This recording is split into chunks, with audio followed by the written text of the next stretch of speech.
good break? Yeah, I did. Good. It was good to be home. Well, it's nice to win. I think that, I was hoping for more. I think that when you step out of conference play, and you have a team that you're playing that has a 3-13 record, and as a coach, you know they're better than that because they played at Michigan, at Memphis, at Boise State, at a lot of different places as they grow their budget. Sometimes the worst thing you do is get off to a good start. And, we all want to get off to a good start, but you get off to a good start and then they relax. And I think shut it off emotionally. And we allowed that team to get too comfortable, and then it was tough to get it back. Unfortunately, we won. I didn't like our defense. I didn't like our turnovers. But our shooting has improved a lot. I think part of that is working on it, but probably the biggest part is Robert Nakunde's become more healthy.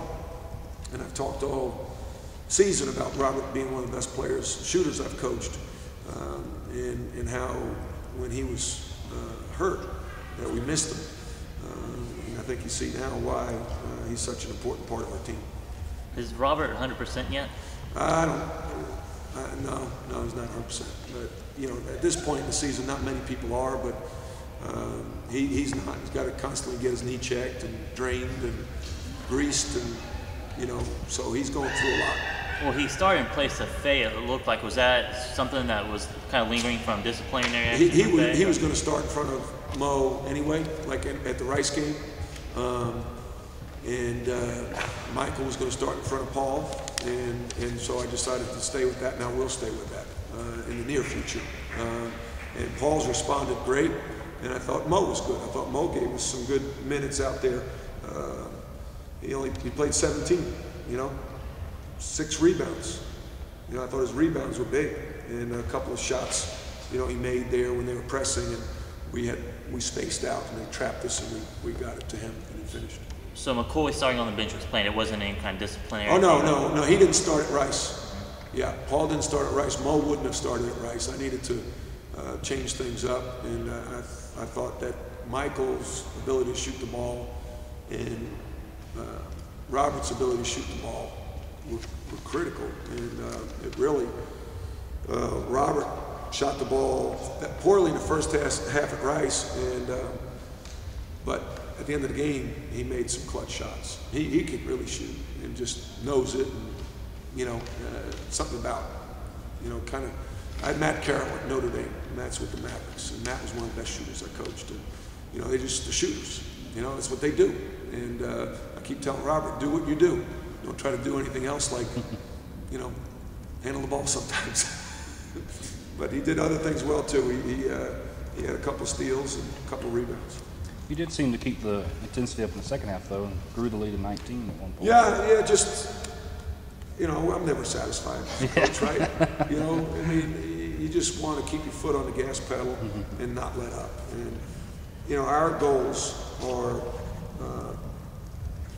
We talk about we want to get better each day. We want to win our next game. We want to win, conference play.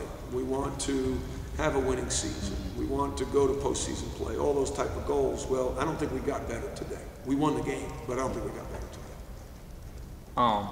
Derek Williams has just been on a run lately. It seems like going along with that, he's been passing the ball a lot better, hasn't been turning over the ball as much. Is that something that's really got him going? I just think that I think that he, he's a senior, but he's only in his second year.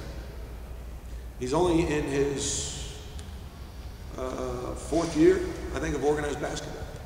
So all of a sudden, concepts, shooting technique, he's starting to get, and he's starting to listen because he's having. It's funny because when kids have some success, then they sometimes listen more. It's weird. So like after the Rice game, I could coach him a little harder. And they see results like, oh, it does work. Now I know why you want me to shoot with a higher arc, or now I know why you want me to set my man up to use the ball screen. And then they see the results, and then they buy in more.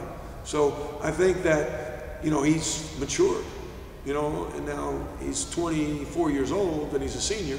But, I wish he was a sophomore. But I think he's just gotten better, and he's listened, and he's worked at it, and it's making sense to him.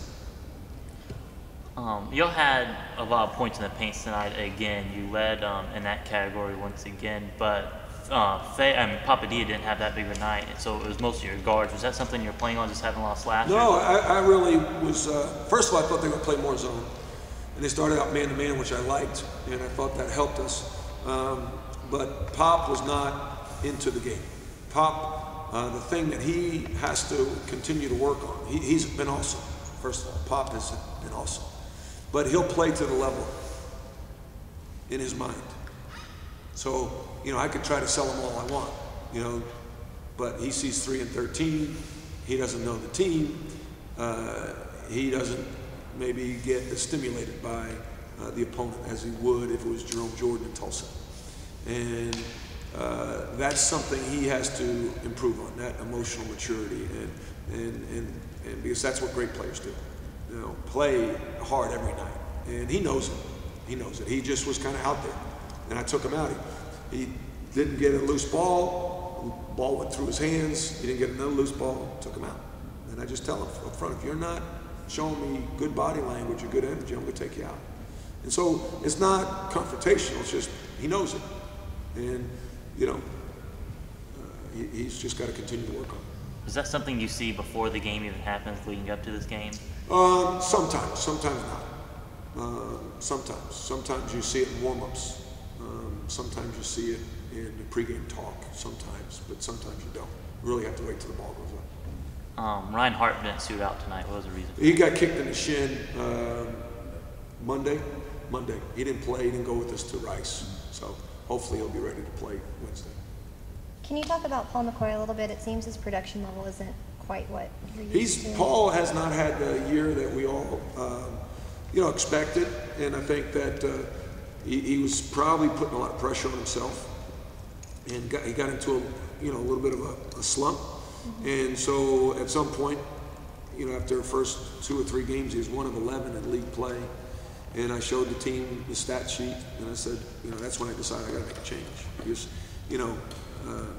and that may help us because Mike Walker can really shoot the ball, but also might help Paul by just a change of scenery. And Paul works hard, but I think that he's just putting too much on himself. And he has had more fun now. And we talked yesterday, he had an awesome practice yesterday. And I said to him on a text last night, that was the best practice you've had since you've been here. And he says, I'm having fun. I think now he can relax and play and not feel like, if I don't play well or, I need to play well, he just play. And I thought tonight we saw glimpses of the old Paul McCoy. Have you thought anything about Central Florida coming up?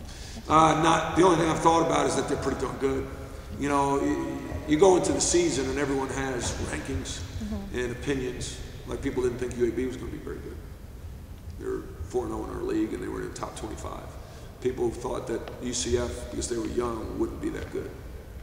Well, Marcus Jordan's pretty good. AJ Robson. Right, I want to say Rampola. He's really a tough kid. Clanton, their center, we tried to recruit, so we knew how good he was. And Kurt Spiro is one of the best coaches I've coached against. So, you want your league to do well, but just not against you. So when they beat Houston at Houston, that really opened my eyes. So they're pretty good. Do you know Coach Bliss was here watching the game? No, I didn't. Yeah, I didn't. I've talked